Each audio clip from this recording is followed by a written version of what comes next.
Kinachoendelea: vita ya Urusi dhidi ya Ukraine. Kwanza kabisa nikupe habari njema kwamba Urusi na Ukraine zimebadilishana wafungwa wa kivita siku ya leo Jumamosi, ikiwa ni sehemu ya makubaliano yaliyofikiwa na pande hizo zinazopigana wakati wa mazungumzo ya mjini Istanbul. Na Urusi imeikabidhi Ukraine miili ya askari 1200 waliouawa wakati wa vita vinavyoendelea, ingawa vyombo vya habari vya serikali ya Urusi vimesema kuwa Moscow haikupokea mwili wowote wa askari wake kutoka Kiev. Wizara ya Ulinzi ya Urusi haikutoa taarifa pia ni wafungwa wangapi wamehusika kwenye zoezi la mabadilishano, ila imechapisha video ikionyesha askari wake walioshikilia bendera za Urusi kabla ya kupanda basi. Wafungwa wa Urusi wapo nchini Belarus wanakopatiwa matibabu kabla ya kurejeshwa nchini Urusi. Wakati hayo yakiendelea, Ukraine imerusha msururu wa ndege zisizo na rubani na kukilenga kiwanda cha kemikali kusini mwa Urusi na maeneo mengine ya viwanda muhimu kwa Moscow. Shambulizi moja limekilenga kiwanda cha kemikali cha Azot kusini mwa mji wa Urusi wa Nevinmorsky ambacho kinazalisha bidhaa zinazotengeneza vilipuzi. Gavana mkoa wa Stavropol Vladimir Vladimirov amethibitisha vipande vya ndege za drone vilivyoanguka kwenye eneo la viwanda, na mashuhuda wameelezea kusikia milipuko isiyopungua 10 katika jiji hilo.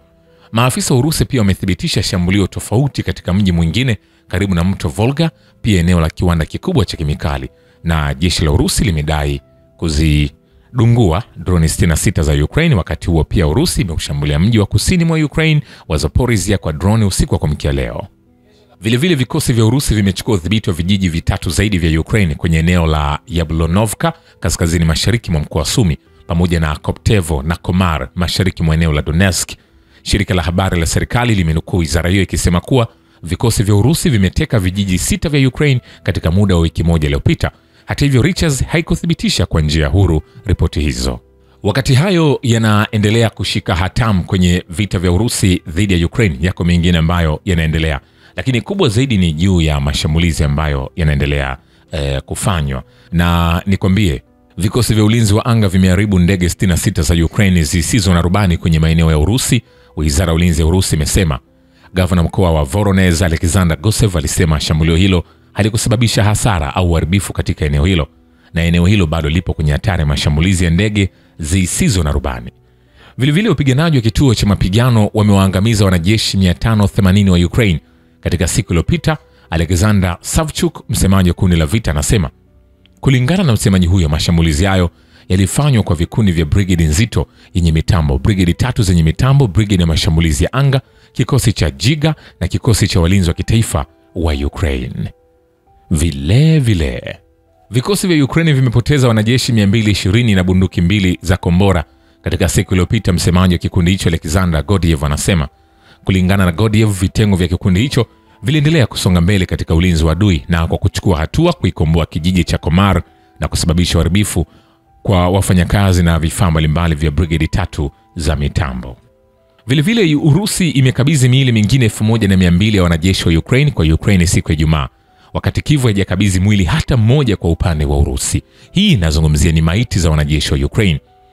Nikinukuu taarifa kutoka Wizara ya Ulinzi ya Urusi inasema leo hii Urusi imekabidhi miili 1200 ya wanajeshi waliofariki dunia wa Ukraine. Hakuna hata mmoja aliyekabidhiwa kwetu ambaye ni wa kwetu.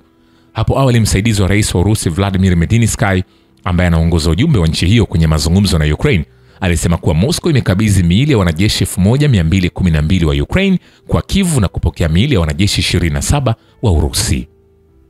Urusi na Ukraine zilifikia makubaliano ya kibinadamu wakati wa mazungumzo huko Istanbul mnamo Juni 2, ambayo yanaruhusu mabadilishano ya wafungwa waliojeruhiwa na wagonjwa mahututi wa vita na wanajeshi walio chini ya umri wa miaka 25, na pia kwa kuhamisha miili zaidi ya wanajeshi 6000 wa Kiukraine hadi Kiev.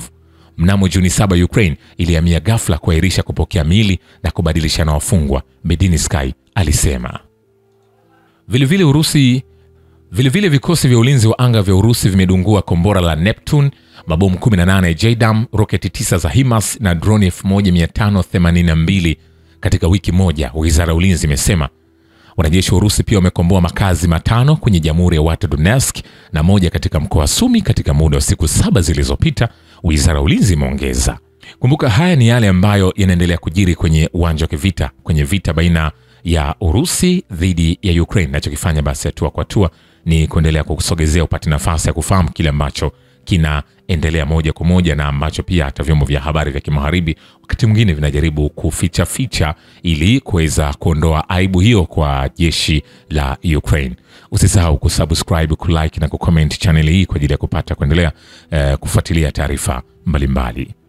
Mimi ni Richard Show, The Rich Voice. Ni follow Instagram na TikTok kama Rich Voice Official. Asante.